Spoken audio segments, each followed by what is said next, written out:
गुरु ब्रह्मा गुरु विष्णु गुरुदेवो महेश्वर गुरु साक्षात् परम ब्रह्म तस्मै श्री गुरुवे नमः।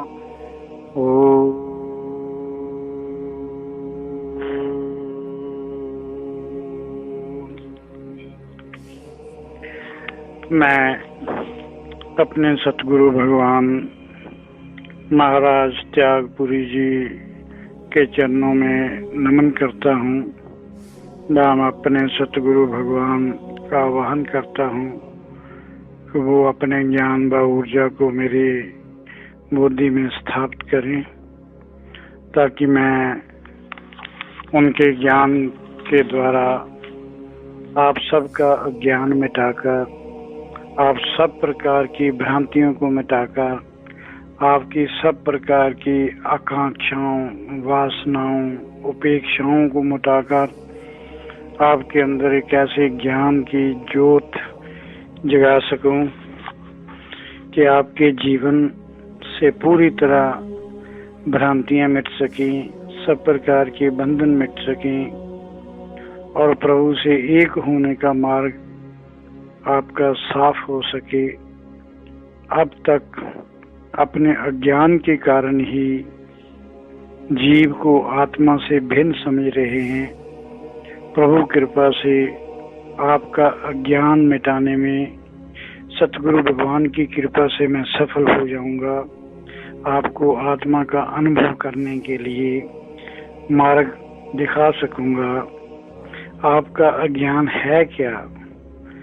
सबसे बड़ी बात तो ये है, आत्मा का अनुभव ना होने के कारण आप संसार को ही सत्य, नित्य एवं शाश्वत समझ रहे हैं, विषय भोगों में ही परम सुख समझ रहे हैं। आत्मा, परमात्मा, ब्रह्म, ईश्वर, अल्लाह, गॉड, वाहिगुरु को अलग अलग समझ रहे हैं। आप सुख व आनंद पांडे, पुजारियों, मौलवियों, धर्म गुरुओं से खरीदना चाहते हैं, मगर शाश्वत आनंद दुकानों से नहीं मिलता। आप गलत जगह ढूंढ रहे हैं। शाश्वत आनंद का खजाना आपके भीतर है, उसे बिना धन खर्च किए हुए पाया जा सकता है। अपने भीतर उसे खोजो। जब भीतर से मिल जाएगा तो फिर सब जगह मिलेगा, और भीतर से मिला आनंद ही आपको पूर्ण संतोष, पूर्ण आनंद, परमानेंट शांति की ओर ले जाएगा। और कोई रास्ता है नहीं। आप अपनी भावना के अनुसार संसार को देखते हैं। मनुष्य को संसार वैसे ही दिखाई देता है जैसा वह देखना चाहता है। आप वासना, कामना, मोह, भय, राग, द्वेष से भरे होने के कारण संसार में दुख महसूस कर रहे हैं। भगवान ने आपके लिए कोई चीज ऐसी नहीं बनाई जो आपको दुख दे सके। आप केवल अपनी दृष्टि सकारात्मक बनाओ। प्रभु प्राप्ति में जो बाधाएं हैं उन्हें हटाओ। हम आकृति में परमात्मा को महसूस करो। हर आकृति में परमात्मा को महसूस करो। ये संसार आपकी कल्पना से नहीं बदलेगा। आप इसे अपनी कल्पना अनुसार अच्छा या बुरा, सत्य असत्य महसूस कर सकते हैं। इसमें सुख व दुख अनुभव महसूस कर सकते हैं। अगर संसार का वास्तविक रूप देखना चाहते हो तो अपने से सब परंपराओं, अपने को सब प्रकार की परंपराओं, सब प्रकार के धर्मों, वर्णों का पर्दा हटाकर केवल प्रभु को सब में महसूस करना शुरू करो। जब तक संसार में भिन्नता महसूस करते रहोगे तब तक सत्य को उपलब्ध नहीं होगे। मेरा यही प्रयास रहेगा कि आप सबको सत्य उपलब्ध हो। सत्य को उपलब्ध कैसे होना है उसके बारे में हम इस सभा में विचार करेंगे, और कुछ बातें मैं बार बार रिपीट करूंगा क्योंकि सत्य तो एक ही है। उसको बोलने के तरीके अलग अलग हो सकते हैं, और सबसे जो बात मेरी समझ में नहीं आती कि सत्य एक होते हुए भी आपकी समझ में अब तक क्यों नहीं आया। आप अकेले ही नहीं, मेजॉरिटी जो हमारे मानवता की मेजॉरिटी है उसकी समझ में क्यों नहीं आया। उसके कारणों को हम एक एक करके उन कारणों को ढूंढेंगे और सत्य हमारे रोम रोम में बस जाए, फिर असत्य हमारे नजदीक ही ना फटे, ऐसा हम प्रयास करेंगे। सबसे पहली बात तो ये है कि विकारों से भरा हुआ मन कभी भी सत्य को नहीं जान सकता। मोह, लोभ, अहंकार, ईर्ष्या, द्वेष, घृणा से भरा मन, कहने का भाव सब प्रकार के विकारों से भरे मन को निर्मल करने के लिए अनेक जन्म लग जाते हैं। जिस मानव का मन विकारों से भरा है वह जितना चाहे धार्मिक प्रवचन सुन ले, धार्मिक शास्त्रों का अध्ययन कर ले या धार्मिक अनुष्ठान कर ले या करवा ले या उच्च कोटि के विद्वान ही क्यों ना बन जाए, शास्त्र पढ़ पढ़कर उच्च कोटि का विद्वान ही क्यों ना बन जाए, ऐसा बनने के बाद भी ऐसे व्यक्ति जीवन भर जिज्ञासा करके भी आत्मज्ञान या आत्म साक्षात्कार नहीं कर सकते। क्योंकि जब तक मन से सब प्रकार के विकार दूर नहीं होंगे, जब तक मन में विकार खत्म नहीं होंगे, तब तक आपकी जिज्ञासा केवल बौद्धिक ही रहेगी। वह धर्म व अध्यात्म को बुद्धि के तल पर ही समझने के कारण तर्क वितर्क में ही फंसे रहोगे। धर्म की प्रशंसा, एक धर्म की प्रशंसा, दूसरे धर्म का विरोध या अपनी संगत बढ़ाने या अपने धर्म या अपने साथ लोगों को जोड़ने का यत्न करते रहोगे। शास्त्रों के उच्च कोटि के विद्वान बनकर भी पंडित तो बन सकते हैं, किंतु आप ध्यानी, ज्ञानी या आत्मज्ञानी नहीं बन सकते। ज्ञान तो केवल एक है, वह है सब गोविंद है, सब गोविंद है। भगवान के सिवाय इस संसार में कुछ है ही नहीं। जो संत कहते हैं सब गोविंद है, सब गोविंद है, ऐसी मानसिक स्थिति पर पहुंचना बुद्धि से परे की बात है। चेतना के अनुभव से ही ऐसा हो सकता है, जिसके लिए ब्रह्म ज्ञानी संत की शरण में रहकर ध्यान अथवा समाधि में जाना जरूरी है। परंतु ये तभी संभव होगा जब आपकी बुद्धि सत्य होगी, मन विकारों से रहित होगा। अगर मन में विकारों को दूर करने में असमर्थ रहे, अगर आप मन को विकारों से रहित करने में असमर्थ रहे, तो ब्रह्म ज्ञानी संत के संग रहकर भी आजीवन जिज्ञासु ही रहेंगे, प्राप्त कुछ नहीं कर सकोगे। ये ही सच्चाई है। अपने स्वरूप में स्थित होने के लिए जहाँ ब्रह्म ज्ञानी संत का संग व आशीर्वाद जरूरी, वहाँ सबसे पहले अंतःकरण का विकारों रहित होना पहली शर्त है। क्योंकि सत्य बुद्धि वाला पुरुष, मतलब मन के विकारों रहित वाला पुरुष, थोड़े से उपदेश से ही आत्म साक्षात का अधिकारी हो जाता है।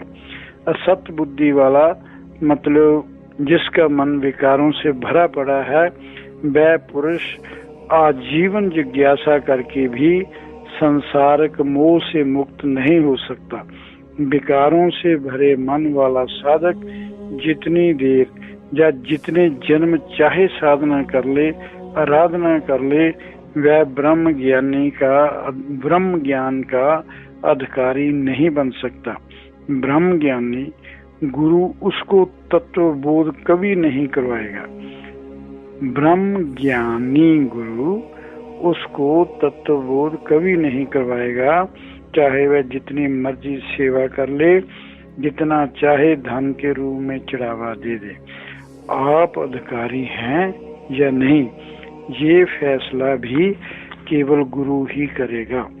जब तक अंतःकरण शुद्ध नहीं होगा तब तक मन विकारों से पूरी तरह शुद्ध नहीं होगा, तब तक आप गुरु की नजरों में आत्मज्ञान के अधिकारी नहीं बन सकते। आप आत्मज्ञान के अधिकारी हैं या नहीं हैं, ये फैसला केवल गुरु ही करते हैं। शिष्य कभी क्लेम नहीं कर सकता। कोई भी शिष्य अपने दान, अपने पाठ व उपवास व त्याग की उदाहरणें देकर गुरु से आत्मज्ञान प्राप्त करने का क्लेम नहीं कर सकता। अगर वह ऐसा करेगा तो गुरु उसे और कठिन तप करने के लिए प्रेरित करेंगे।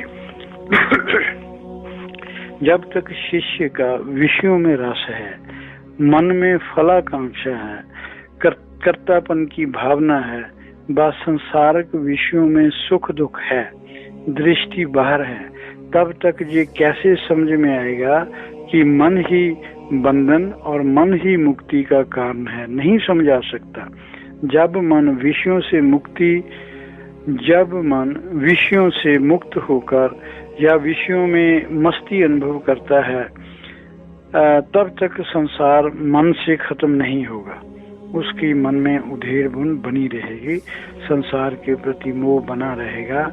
संसार में घर में रहना बंधन नहीं, और संसार के बाकी कार्य भी बंधन नहीं, खाना पीना बंधन नहीं, अन्य कार्य भी बंधन नहीं। रुकावट है तो केवल इन सब के प्रति आसक्ति, इन सब के प्रति मोह, इन सब के प्रति अटैचमेंट। जब तक संसार के प्रति मोह खत्म हो नहीं जाता तब तक आगे का काम गुरु कभी शुरू नहीं करता। ये सबसे पहली कंडीशन।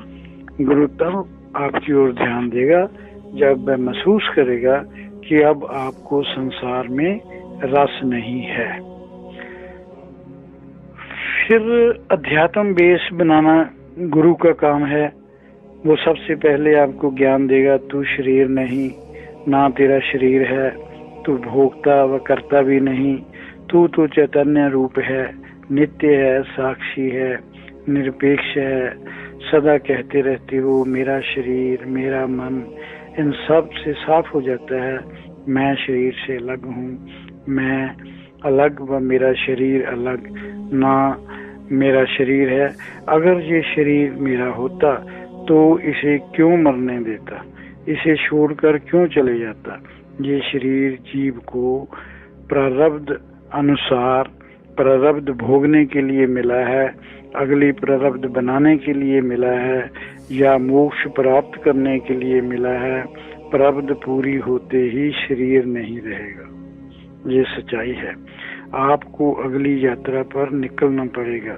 इस शरीर में रहते हुए अगर बंधन व कामना मुक्त हो जाओगे व मन के सारे विकार खत्म करके सत्य बुद्धि को प्राप्त हो जाओगे तो तुम अपना असली स्वरूप जो चैतन्य है, चेतन है, आनंद स्वरूप है, निराकार है, सत्य है, वो प्राप्त होकर उसी में समाकर उसी चेतन स्वरूप बन जाओगे। जब वही चेतन स्वरूप बन जाओगे तो सब बंधन खत्म। फिर समझ में आ जाएगा कि राग व द्वेष सभी विकार तो मन के धर्म थे, मैं तो मन हूँ नहीं। अज्ञानवश भ्रमवश उस प्रभु से अपने आप को अलग समझता रहा, अपने असली निर्विकल्प निर्विकार बोध स्वरूप आत्मा को नहीं जान सका और मरण जन्म के चक्कर में फंसा रहा।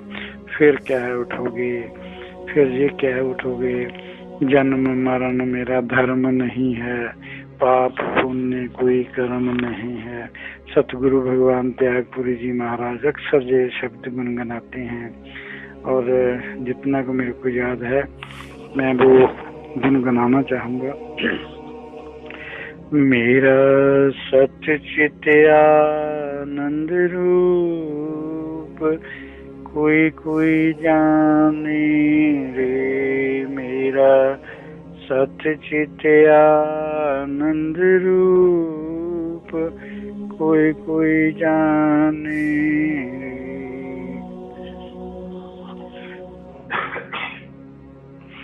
वेद वचन का मैं हूँ सृष्टा, मन बुद्धि का मैं हूँ दृष्टा, मैं हूँ साक्षी रूप, कोई कोई जाने रे मेरा सत्य चित आनंद रूप, कोई कोई जाने रे। तीन अवस्थाओं से मैं न्याय, पंचकोश से भी हूँ न्याय, मैं हूँ अनुभव से अनूप, कोई कोई जाने रे मेरा सत्य चित आनंद रूप, कोई कोई जाने रे। जन्म मरण मेरा धर्म नहीं है, पाप पुण्य कोई कर्म नहीं है, मेरा अजनर लेपी रूप, कोई कोई जाने रे मेरा सत्य चित आनंद रूप, कोई कोई जाने रे। चंद्र सूरज में तेज भी मेरा, अग्नि में है ओज भी मेरा, वायु में है वेग भी मेरा, जल में भी है अमृत मेरा, धरती में है बीज भी मेरा, सब जीवों में अंश भी मेरा, मेरा सत्य चित आनंद रूप, कोई कोई जाने रे मेरा सत्य चित आनंद रूप, कोई कोई जाने रे मेरा चेतन अनहद रूप, कोई कोई जाने रे मेरा चेतन ओंकार रूप, कोई कोई जाने रे मेरा चेतन प्रकाश स्वरूप, कोई कोई जाने रे। अपने सतगुरु भगवान की कृपा से मैं आपको आपका सच्चित आनंद जो स्वरूप है उसका ज्ञान करवाने की कोशिश करूंगा, और उस स्वरूप को जानने में जो रुकावटें हैं उन सब को दूर करने की कोशिश करूंगा। जो कुछ भी मैं इधर अपने सतगुरु भगवान की ज्ञान की वर्षा वो आप पर जो कर रहे हैं, अगर आप 25-30% भी उसको अपने जीवन में उतारने में सफल हो जाएंगे तो मुझे पूरा विश्वास है कि आपकी आध्यात्मिक यात्रा शुरू होने की संभावना बन सकती है। मेरा सत्यचित आनंद रूप, कोई कोई जाने रे। फिर जब पूरी तरह अज्ञान खत्म हो जाता है, सब प्रकार के भ्रम खुद ब खुद मिट जाते हैं, अलग अलग जीवों में दिखने वाली भिन्नता अपने आप खत्म हो जाती है, आप जाति धर्म प्रदेश भाषा से ऊपर उठकर सब में भगवान का अंश महसूस करने लगते हो। सभी में वो ही नाच रहा है, सभी में वही क्रिया कर रहा है, सब उसी का विकास है, उसी का विस्तार है। सारी अनेकताएं भिन्नताएं खत्म हो जाती हैं। पूरी सृष्टि उस आत्मा का ही स्वरूप है, पूरी सृष्टि के जितने में स्वरूप हैं उसी का ही विस्तार है, सभी में वो ही काम कर रहा है। फिर आपकी स्थिति ममता रहित अहंकार रहित हो जाएगी। आपकी दृष्टि प्रभु दृष्टि बन जाएगी। आपको सबका कर्ता प्रभु नजर आने लगेगा। सब प्रकार की भिन्नताएं अपने आप खत्म हो जाएंगी। ये मैं इसलिए बार बार रिपीट कर रहा हूँ कि ये सब गुण आप सब ने अपने में लाने हैं। आप ममता रहित हुए। ममता रहित आपको होना ही पड़ेगा। अहंकार रहित होना पड़ेगा। बंधन व कामना रहित होना पड़ेगा। और ये सब जब भी आपके साथ आपकी पर्सनालिटी में जब ये गुण आ जाएंगे तो आप देखना कि अपने आप आपकी दृष्टि जो है वो बदल जाएगी। आपका सोचने का तरीका बदल जाएगा। तब आप जान जाओगे पूर्ण सृष्टि में उस प्रभु के सिवाय कोई है ही नहीं। प्रभु की प्रेजेंस के कारण ही सब क्रियाएं हो रही हैं। संपूर्ण सृष्टि का निर्माण एक ही तत्व से हुआ है। उसी परम तत्व के कारण ये सृष्टि क्रिया कर रही है। ये परम तत्व ही इस सृष्टि की प्रलय का कारण बनेगा। और उस समय भी आपके व्यक्तित्व में कोई हलचल नहीं होगी। प्रभु द्वारा सृष्टि में जो भी क्रियाएं होती हैं उनका असर आप पर नहीं होगा, क्योंकि आपकी स्थिति पूर्ण साक्षी होगी। आप प्रभु का अंश होने के कारण प्रभु के सहयोगी के रूप में चॉइसलेस रहकर केवल देखेंगे। प्रभु की हर क्रिया में पूरी अवेयरनेस से सहयोगियों की तरह व्यवहार करेंगे। इसी अवस्था में आप कभी अपने को शरीर व मन समझने का ज्ञान नहीं कर सकते। जब आपकी ऐसी अवस्था हो जाएगी तो फिर ये शरीर आपको शरीर नहीं लगेगा। ये शरीर प्रभु का मंदिर ही लगेगा। मगर ये स्थिति मन के विकारों को खत्म किए बिना नहीं आ सकती। मन के विकार मन से अलग होकर शरीर बोध खत्म करके ही हो सकते हैं। ये तब ही संभव है जब आपका अज्ञान खत्म हो जाएगा। आपका अज्ञान क्या है? आपका अज्ञान है आप अपने आप को प्रभु से अलग समझते हैं, प्रभु को शरीर के बाहर समझते हैं। यही सबसे बड़ा आपका अज्ञान है। और जब ये अज्ञान खत्म हो जाएगा, या यूं कह लो कि ये अज्ञान खत्म हुए बगैर आपकी वो स्टेज नहीं आएगी जैसी स्टेज मैंने आपको बोली है। आप कभी ममता रहित नहीं हो सकोगे, कामना रहित नहीं हो सकोगे, अहंकार रहित नहीं हो सकोगे। संसार भौतिक है, संसार जड़ है, संसार प्रकृति जन्य है। तुम आत्मा हो जो प्रकृति से परे ज्ञान स्वरूप, बोध स्वरूप, आनंद स्वरूप, अनुभव स्वरूप, अंत में जहां तक कह दूंगा कि भगवान स्वरूप। इसीलिए आप सबको मैं प्रभु जी कहकर पुकारता हूँ। मेरे भाई, गुणों से लिप्त ये हाथ मांस का शरीर आता है, जन्म लेता है, मरता है, किंतु आत्मा न आने वाली है, न जाने वाली है, न जन्म लेती है, न मरती है। जिस प्रकार सोने से अनेक वस्त्र बनते हैं और बिगड़ते हैं, मगर सोना बनता बिगड़ता नहीं है। जिस प्रकार मिट्टी के अनेक बर्तन बन सकते हैं, अनेक चीजें बनती हैं, परंतु मिट्टी में कोई परिवर्तन नहीं होता। अगर वो बर्तन टूट भी जाए तो मिट्टी मिट्टी रहेगी। जैसे समुद्र में अनेक प्रकार की तरंगें उठती हैं और मिट जाती हैं। समुद्र में ज्वार भाटा आता है, सुनामी आती है, मगर समुद्र में कोई परिवर्तन नहीं होता। जो भी बनता है बिगड़ता है, जो जन्म लेता है मरता है, जो आज है कल नहीं है, वह शाश्वत नहीं है। मगर जिस प्रभु की शक्ति से बनता है बिगड़ता है, वह अविनाशी है, उसका कभी नाश नहीं होता।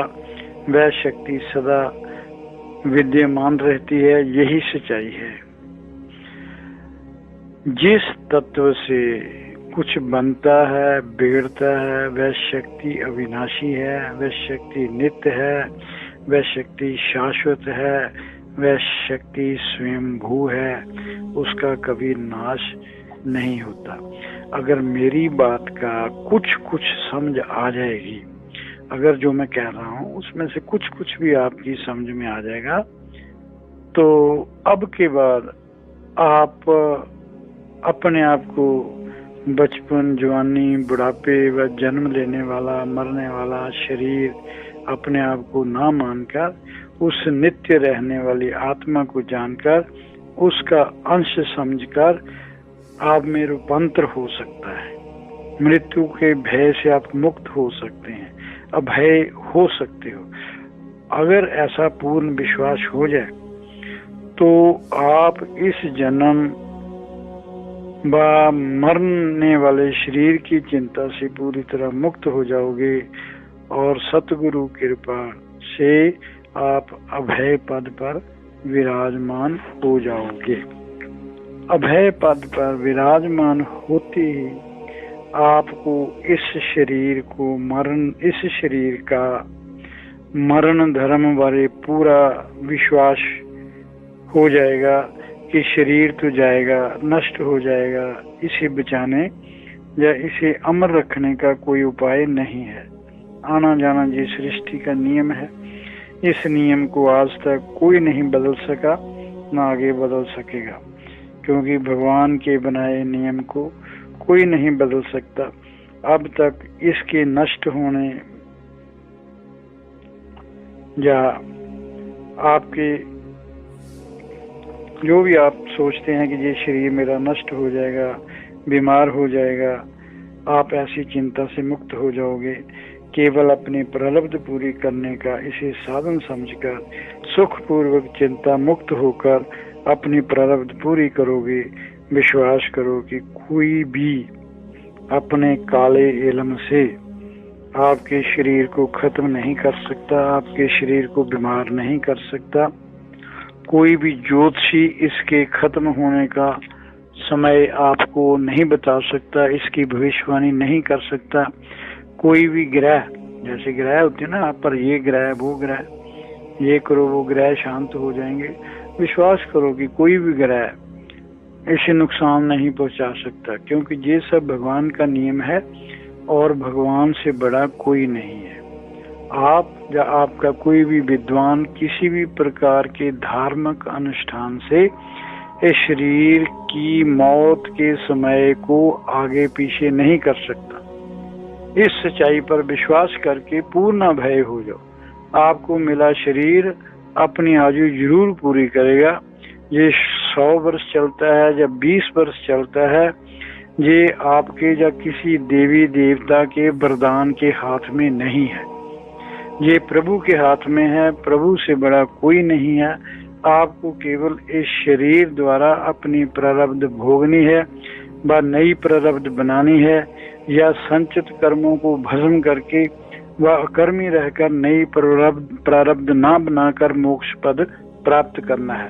इसलिए ये मानव ये उत्तम शरीर उत्तम कर्म करने के लिए मिला है। जो बोया है उसको भोगने के लिए मिला है, उसको कोई भी चेंज नहीं कर सकता।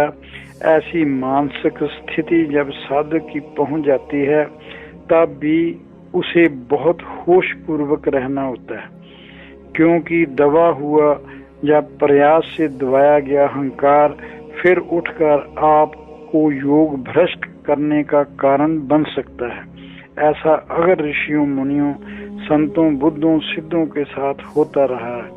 इसलिए मैं आपको अहंकार के बारे में सचेत करता रहूंगा, याद दिलाता रहूंगा, क्योंकि जब भी अहंकार अंगड़ाई लेगा तब आपकी बुद्धि ब्रह्मा, विष्णु, महेश एवं सृष्टि, जीव, जगत, जड़ व चेतन, जहाँ तक कि आत्मा व परमात्मा में भिन्नता खड़ी करने में कोई कसर नहीं छोड़ेगी। आत्मा और विश्व आत्मा परमात्मा में भिन्नता खड़ी करके भ्रांतियों के जाल में फंसा देगी। फिर ग्रहण, त्याग, संसार, परमात्मा, लाभ, हानि, जीवन, मृत्यु आदि अनेक प्रकार के द्वंद्वों की कल्पना शुरू कर देगा। फिर उसी उठा पटक की कल्पना के कारण अहंकार वासनाएं उदय करवा देगा। इन वासनाओं का उदय ही संसार में फिर फंसा देगा। संतों का कर्तव्य है कि वह साधकों को हमेशा सचेत करते रहें, कदम कदम पर अवेयर करते रहें, ताकि साधकों में अज्ञान ना उदय हो। संतों का धर्म है कि वे साधुओं के मन में आत्मा की निर्मलता, आत्मा की शुद्धता वाले संदेह उठने ही न दे। आत्मा शांत, अविनाशी, तरंगों रहित, चैतन्य रूप, आकाश की तरह सर्वत्र, कण कण में, रोम रोम में विद्यमान, इसका न जन्म, इसका न मरण, इसका न कर्म, इसका न अहंकार। ऐसी स्थिति में आपको इस शरीर में, इस शरीर के रहते हुए पहुंचना है। संतों को आपको ऐसी स्टेज पर पहुंचाने का प्रयत्न हमेशा करते रहना है।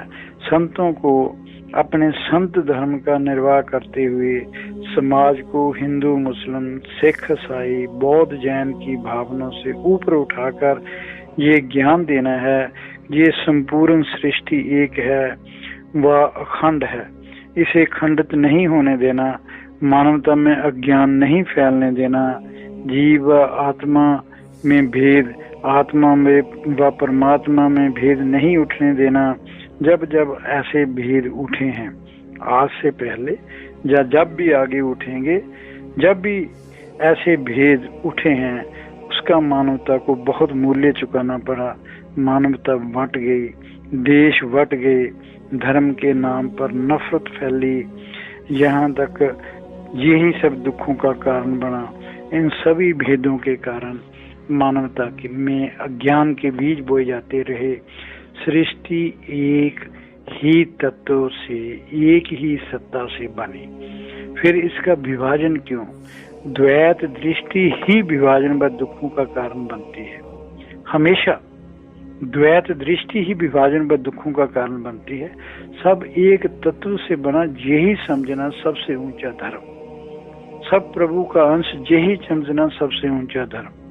सब में वह प्रभु विराजमान, ऐसा विश्वास करना ही मानव कहलाने योग्य बनना। समाज को धर्म के नाम पर, जात के नाम पर, भाषा के नाम पर विभाजन करना अधर्म व अज्ञान।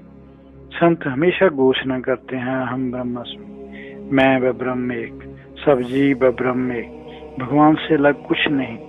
धर्म की सबसे ऊंची स्टेज ये समझना व जानना कि आत्मा एक, परमात्मा एक, सब उसी का विस्तार, वही सब जगह व्यापक। जब गुरु कृपा से ऐसा विश्वास हो जाएगा तो फिर मैं कह सकता हूँ कि अहंकार फूटने की संभावना बिल्कुल नहीं रहेगी। जब सब गोविंद है, प्रभु के सिवाय है ही कुछ नहीं, तो फिर अहंकार कहाँ फूटेगा? जब गुरु कृपा से ऐसा विश्वास हो जाएगा तो फिर मैं कह सकता हूँ कि अहंकार का बीज कहाँ फूटेगा। जब समझ जाएंगे परमात्मा के सिवाय कुछ और है ही नहीं, फिर धर्मों के नाम पर मानवता को कैसे बांटा जाएगा? जब सब एक से उपजे तो कैसे नफरत फैलेगी? नहीं फैलेगी। मगर संतों की प्रॉब्लम ये है कि आप केवल उन्हें सुनते हैं, जो वह बोलते हैं उसे जीवन में नहीं उतारते, उस पर अमल नहीं करते। विश्वास करो, सब आत्मा ही है, भिन्नता है ही नहीं।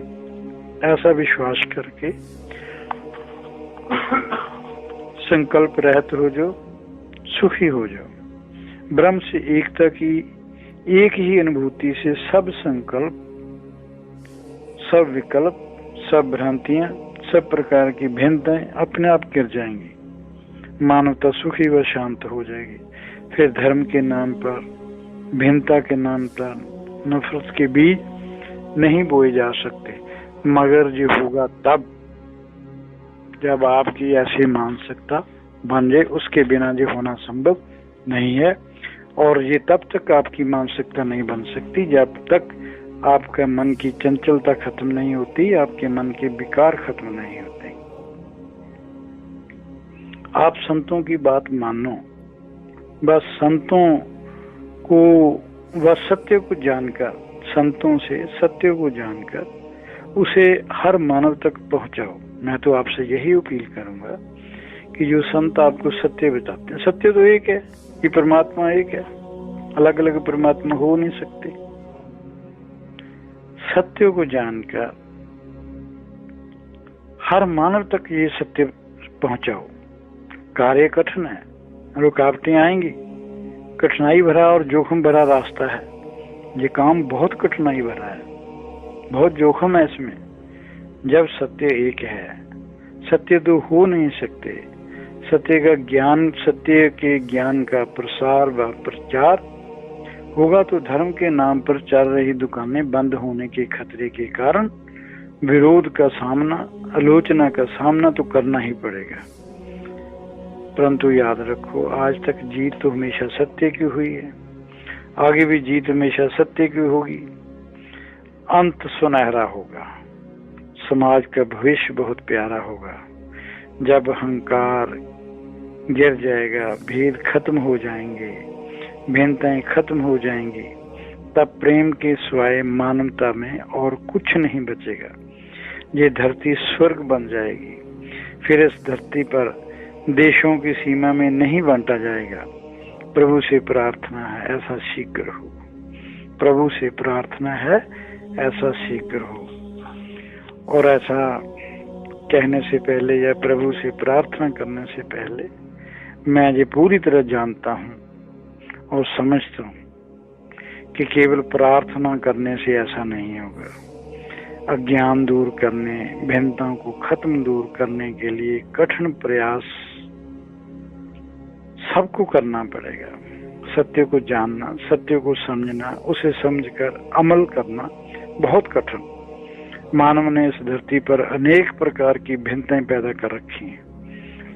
राजनैतिक भिन्नताएं, मानसिक भिन्नताएं, शारीरिक भिन्नताएं, बौद्धिक भिन्नताएं, धार्मिक भिन्नताएं, नैतिक भिन्नताएं, जहाँ तक कि कुछ लोग तो आत्मा व परमात्मा में भी भिन्नताओं का प्रचार करते हैं। वे प्रचार करते हैं कि आत्माएं भिन्न भिन्न हैं। कुछ लोग परमात्मा में भी भिन्नता देखते हैं, क्योंकि उन लोगों का सारा ज्ञान इंद्रियगत है। जो इंद्रियों से की पकड़ में आता है, जो बुद्धि की पकड़ में आता है, उसी को परम सत्य मान लेते हैं। इंद्रियों के पार अस्तित्व का उन्हें पता नहीं। कई तो ब्रह्म, आत्मा, ईश्वर की सत्ता को नहीं मानते, क्योंकि ये इंद्रियों द्वारा देखे नहीं जाते।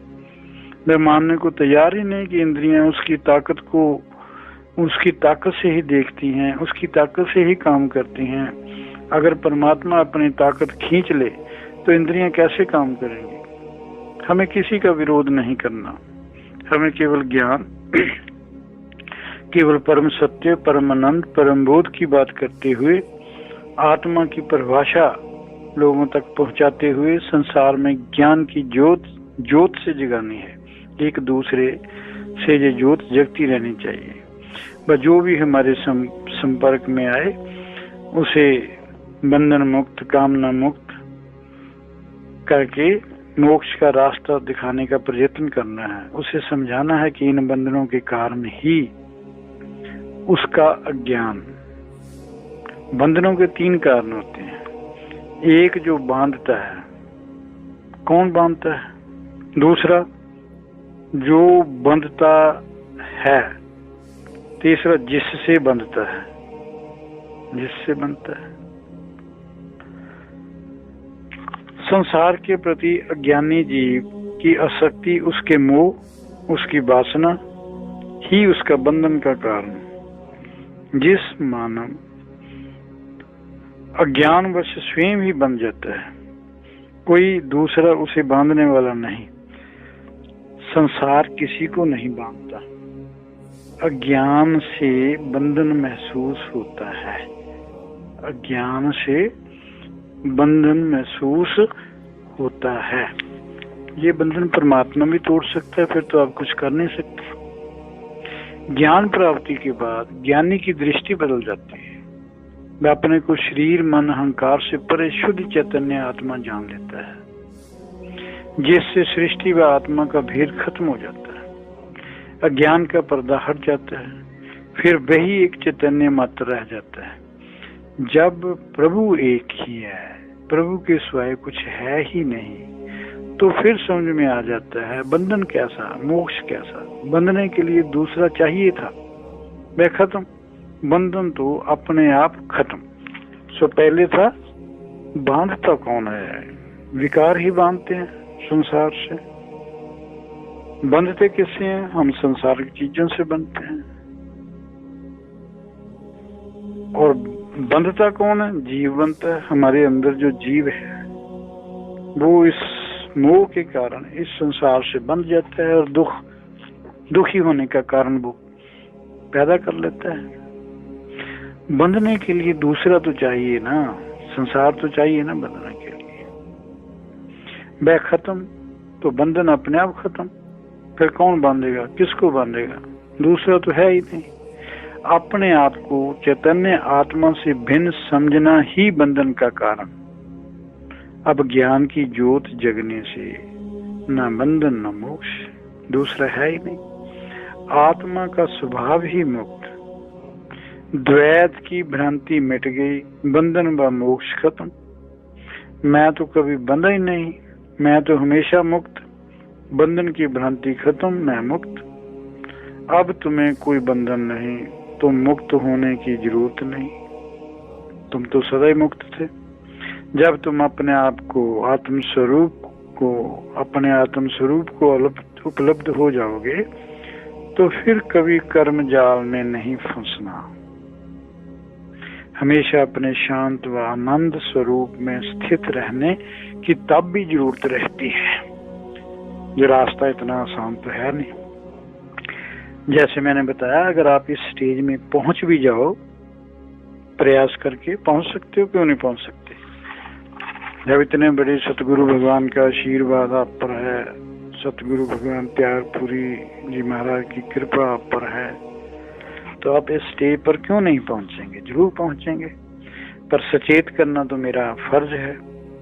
अगर भगवान कृपा से आप इस स्टेज पर पहुंच जाएं तो भी बहुत होश पूर्वक रहने की जरूरत है। कभी कभी पूर्ण संत फिसल कर फिर कर्म जाल में फंस जाते हैं। जिन साधनों द्वारा आत्म स्वरूप को उपलब्ध हुआ, फिर उसमें फंस जाते हैं। आत्म स्वरूप तक पहुंचने के लिए ध्यान, धारणा, समाधि, पूजा पाठ, मंत्र, साधना के जो साधन है, उपलब्धि होने के बाद इन साधनों को छोड़ना जरूरी हो जाता है। नहीं तो ये भी फिर से बंधन का कारण बन सकते हैं। हमेशा अपने चित्त की शून्य अवस्था, निर्विकल्प अवस्था रखनी जरूरी। इसी अवस्था में आत्मा और परमात्मा की अनुभूति होती है।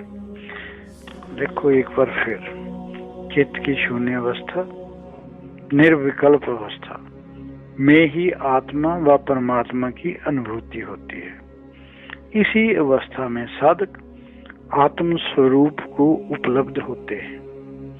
इस अवस्था के बाद अगर चिंतन शुरू हुआ या मन में विचार उठेंगे तो बैक गियर लगना निश्चित। पूर्ण सचेत रहने की बहुत जरूरत है। अगर सचेत रहोगे ना तो फिर नहीं, मन चंचलता नहीं रहेगी मन में, क्योंकि जब आप शाश्वत को पालोगे तब क्षण भंगुर को पाने की जरूरत नहीं उठेगी, जरूरत महसूस ही नहीं करोगे। जब परमानंद को पालोगे तब द्वैत के अशांत, दुखमय व क्लेश युक्त घेरे में कभी नहीं फंस सकते आप। फिर क्षण नाशवान वासना, आसक्ति का विचार भी मन में नहीं आने देना। आपको ये सब संसार में रहकर करना है, संसार से भागकर नहीं करना, संसार को त्याग कर नहीं करना, त्याग की वृत्ति से भोग कर करना है। अज्ञान को ज्ञान के दीपक से जे अज्ञान को ज्ञान के दीपक से खत्म करना है, पूर्ण संत की शरण में रहकर, क्योंकि संत की शरण तो बहुत जरूरी है। पूर्ण संतों की वाइब्रेशन जो है बहुत जरूरी है। पूर्ण संत की शरण में रहकर ही करना पड़ेगा, क्योंकि ये पढ़ने व सुनने से समझ में आने वाली बात नहीं है। जैसा मैंने अभी बोला, ऐसा तो बहुत बार आपने सुना होगा, बहुत बार पढ़ा भी होगा। पढ़ने और सुनने से ऐसी बात या ऐसी आपकी स्टेज आ जाए तो खुशी की बात है, पर मेरे हिसाब से संतों की वाइब्रेशन, संतों का आशीर्वाद, संतों की गाइडेंस के बिना ये संभव होना तो बहुत मुश्किल है। सतगुरु भगवान की कृपा से ज्ञान की अंतम अनुभूति व ज्ञान की परम स्थिति के बारे में एक बार फिर दोहराता हूँ। इसे बार बार दोहरा रहा हूँ, आगे भी दोहराता रहूंगा। समस्त सृष्टि का कारण व आधार एक ही चेतन शक्ति है, जिसे परमात्मा कहते हैं, जिसे ब्रह्म कहते हैं। वह ब्रह्म ही सत्य है, शाश्वत है, ज्ञान स्वरूप है, बोध स्वरूप है, आनंद स्वरूप है। वह इस संसार के कण कण में विद्यमान है, सर्वव्यापक है। इसकी कोई जात नहीं, इसका कोई धर्म नहीं, इसका कोई संप्रदाय नहीं। सृष्टि के समस्त स्वरूप, समस्त आकृतियां इसी का विस्तार होने के कारण इसी का स्वरूप। ब्रह्म से भिन्न कुछ भी नहीं, ब्रह्म से अलग कुछ भी नहीं। समस्त जगत प्राणियों के भीतर वही चेतन तत्व आत्मा के रूप में विराजमान। फिर ऊंच नहीं होनी चाहिए, नीच नहीं होनी चाहिए। देह इंद्रियां आदि के संयोग वाला जे आत्मा ही जीव है। देह इंद्रियां आदि के संयोग वाली जे आत्मा ही जीव है। जे जीव अपने आप को आत्मा से अलग महसूस करता है तो जीव कहलाता है। जब ये जीव अपने आप को आत्मा से अलग महसूस करता है तो जीव कहलाने लग जाता है। असल में इस जीव आत्मा का अभेद संबंध, इनमें कोई भेद नहीं है। जब गुरु इस अभेद संबंध वाले शिष्य को बोध करवा देता है, तब शिष्य बोल उठता है, आम आत्मा ब्रह्म, ये आत्मा ब्रह्म है, तत्वमसि, वह तू ही है, अर्थात ईश्वर और ब्रह्म, जीव आत्मा एक। इसी जीव के अंदर भी आत्मा ही है, वही आत्मा ईश्वर। अब तो समझ में आ जाना चाहिए, शरीर स्थित देव इंद्रियां आदि का साक्षी पुरुष जो जीव ही आत्मा है। शरीर में शरीर में व्याप्त उस चेतन सत्ता को आत्मा, विश्व में व्याप्त उस चेतन सत्ता को परमात्मा कहते हैं। जिसने शरीर में व्याप्त उस साक्षी स्वरूप आत्मा को जान लिया, उसने परमात्मा को जान लिया, ईश्वर को जान लिया। ऐश्वर्य के कारणों से ईश्वर कहते हैं। परम जमा आत्मा परमात्मा, आत्माओं में जो श्रेष्ठ है वो परमात्मा। विश्व की जो आत्मा है वो परमात्मा, शरीरगत जो चेतना है वो आत्मा, विश्व में जो सारी चेतना है वो परमात्मा। आत्मा परमात्मा का जो अभेद संबंध है, जो भी गुरु कृपा से जब इसे पूरी तरह जान लेगा, तब उसके मन के सब विकार, सब प्रकार के बंधन, सब प्रकार की आशाएं, सब प्रकार की चिंताएं, सब प्रकार की मन की चंचलता अपने आप खत्म हो जाएगी। उसे फिर मोक्ष के लिए बंधन मुक्त होने का प्रयास करने की जरूरत नहीं पड़ेगी। जरूरत होगी केवल होश पूर्वक अपने स्वरूप में स्थित रहने की, यही है परम ज्ञान, यही है बोध, यही है ज्ञान की अंतम अनुभूति। सतगुरु भगवान के चरणों में नमन करता हुआ मैं उनका धन्यवाद करता हूँ। उन्होंने अपने परम ज्ञान को मेरी बुद्धि द्वारा आप पर पहुँचाने की जो आप पर दयालुता की, कृपा की, मैं भी अपने सतगुरु भगवान को नमन करता हुआ उनका धन्यवाद करता हूँ। ओम गुरुवे नमः। ओम शांति शांति शांति। ओम।